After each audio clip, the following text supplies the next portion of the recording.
বাংলাদেশের নির্বাচন কমিশনের যে আইন, আমরা সেই আইনগুলো পর্যালোচনা করেছি। আমরা দেখেছি সেই আইনগুলোতে এই ধরনের কোনো বাধা নিষেধ নাই। জাতীয় ফল হিসেবে কাঁঠাল একটি দলের মার্কা হিসেবে অলরেডি রয়েছে। সো সেক্ষেত্রে আমরা কোনো সমস্যা দেখিনি বলে আমরা আবেদন করেছি। এবং জাতীয় প্রতীকের একটা কথা আসছে, জাতীয় প্রতীক কিন্তু কেবল শাপলা নয়, শাপলা, ধানের শীষ, তারকা এগুলো মিলেই কিন্তু জাতীয় প্রতীক। সেক্ষেত্রে আপনারা দেখবেন ধানের শীষ এবং তারকা বা তারা এই দুটি দলের মার্কা হিসেবে রয়েছে। ফলে সেক্ষেত্রে কোনো ধরনের আইনগত সমস্যা আমরা দেখি না। নির্বাচন কমিশনের সাথে আমরা এই বিষয়ে কথা বলেছি। আমরা শাপলাকে মার্কা হিসেবে নিয়েছি, যে শাপলা গ্রাম বাংলার আমাদের যে সাধারণ মানুষ, আমাদের যে নদীমাতৃক বাংলাদেশ, আমাদের যে খেটে খাওয়া মানুষ, তাদের সকলের কাছে পরিচিত একটি বিষয় হচ্ছে শাপলা। সেই জায়গা থেকে আমরা মনে করেছি যে জাতীয় নাগরিক পার্টি এনসিপি যেহেতু সাধারণ মানুষের, সাধারণ জনগণের দল হিসেবে গণ অভ্যুত্থানের মধ্য দিয়ে প্রতিষ্ঠিত হয়েছে এবং সাধারণ মানুষের জন্য তারা কাজ করবে, রাজনীতি করবে, সেই জায়গা থেকে বিবেচনা থেকে আমরা শাপলাকে সর্বোচ্চ প্রায়োরিটি দিয়ে আমরা আবেদন করেছি শাপলার জন্য।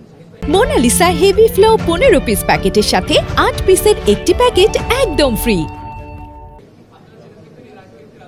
যে আমরা সকল শর্তাবলী, সকল আইন পর্যালোচনা করে আমরা আমাদের সকল আবেদনটি করেছি, কাগজপত্র জমা দিয়েছি। আমরা প্রত্যাশা করব যে ওনারা নিরপেক্ষভাবে আইন অনুযায়ী ওনাদের কার্যক্রম সম্পাদন করবে এবং সেক্ষেত্রে যাতে জাতীয় নাগরিক পার্টি আমরা যাতে কোনো ধরনের বৈষম্যের বা কোনো ধরনের অবিচারের শিকার না হয়, এটাই আমাদের প্রত্যাশা। আরেকটি বিষয়, নির্বাচনের বিষয়ে আমরা এর আগেও স্পষ্ট করেছি যে আপনারা জানেন যে এখন জাতীয় ঐক্যমত্য কমিশনের সংস্কারের একটি কার্যক্রম চলছে এবং আমরা ডক্টর মোহাম্মদ ইউনূস উনি জাতির কাছে কমিটমেন্ট দিয়েছেন যে জুলাই মাসের মধ্যে জুলাই সনদ হবে এই ঐক্যমতের ভিত্তিতে।